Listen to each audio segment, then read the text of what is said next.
Kevin De Bruyne, c'est une patte soyeuse, une vision de jeu exceptionnelle et une qualité passe au-dessus de la moyenne. Savais-tu qu'il était devenu ambidextre à force de dégommer les fleurs de ses voisins? C'est ce qui lui a permis d'être le joueur qu'on connaît aujourd'hui. Voici 12 facts que tu dois connaître sur l'élégant Kevin De Bruyne. Avant d'être une star mondialement connue, De Bruyne s'était déjà forgé un nom en équipe de jeunes. Le natif de Drongen faisait déjà parler la poudre avec les jeunes de Gand, notamment lors de la finale de la Coupe de Belgique face au KRC Genk. Rencontre durant laquelle il est clairement l'homme du match en inscrivant 4 buts. Une performance pleine qui offrira le trophée à son équipe. Durant sa jeunesse, le petit Kevin était fan de Liverpool et de Michael Owen. Mijn favoriete ploeg is Liverpool en mijn favoriete speler is Michael Owen en daar zou ik graag willen bij spelen.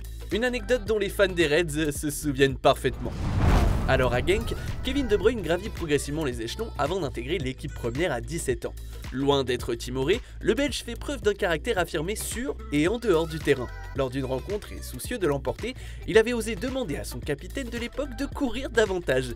En 2012, après 4 saisons et 2 trophées, il s'envolera à Chelsea pour 10 millions d'euros.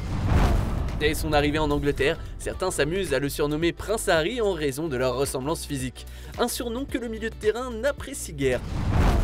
Introverti, le Diable Rouge n'a pas sa langue dans sa poche. Les fans se souviennent probablement de sa réponse sur les critiques faites par un journaliste sur le jeu belge durant l'Euro 2016. Je sais pas, je m'en bats les couilles, si on gagne c'est ça.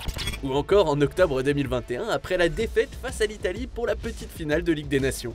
À l'issue de la rencontre, le numéro 7 pousse un coup de gueule en considérant que son pays ne possède pas autant de joueurs de talent que la France ou l'Italie. On a tendance à l'oublier, mais c'est bien en Allemagne que KDB a explosé. Chelsea ne misant pas sur lui, il s'exporte avec succès au pays de Goethe, tout d'abord en prêt au Werder avant d'être transféré à Wolfsburg en 2014. De Bruyne gagne en régularité et éblouit la Bundesliga de son immense talent. Meilleur joueur du championnat allemand en 2015, il terminera l'exercice avec un total, toutes compétitions confondues, de 16 buts et 27 passes décisives, un record en Allemagne sur ce dernier point. Son époustouflante saison attire alors de grosses écuries dont le PSG qui était prêt à tout pour le recruter. Kevin De Bruyne au PSG, ça aurait pu se faire après sa saison monstrueuse en Allemagne. Le joueur et le club étaient en contact avancé mais l'opération n'a pas abouti. Finalement, le natif de Drongen sera séduit par le projet de Manchester City. Les Sky Blues enrôlent KDB pour 75 millions d'euros. Il devient alors le joueur belge le plus cher de l'histoire devant Christian Benteke et Eden Hazard. La suite, on la connaît. Masterclass player, one of the best players I ever trained in my life. Ce genre de compliment, Pep Guardiola en délivre régulièrement à Kevin De Bruyne. En effet, le Belge est rapidement devenu indispensable dans le système de jeu prôné par Guardiola.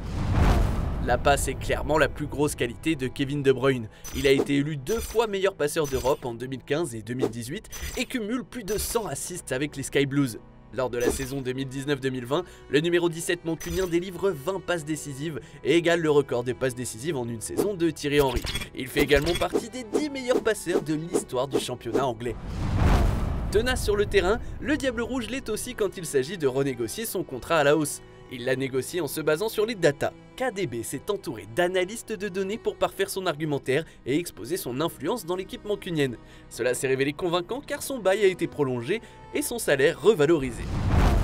Savais-tu que De Bruyne ne s'entendait pas avec un joueur de la sélection belge? Son nom, Thibaut Courtois. Le portier madrilène et le milieu citizen sont en froid. La raison, l'ex-petit ami de Kevin De Bruyne a eu une liaison avec le dernier rempart des Diables Rouges.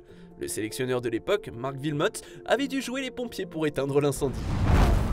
Malgré ses tensions avec son coéquipier, KDB fait des ravages sous la tunique belge, notamment à l'étranger où le maillot floqué à son nom se vend comme des petits pains. Il devance Eden Hazard, Romelu Lukaku, Dries Mertens et Thomas Meunier.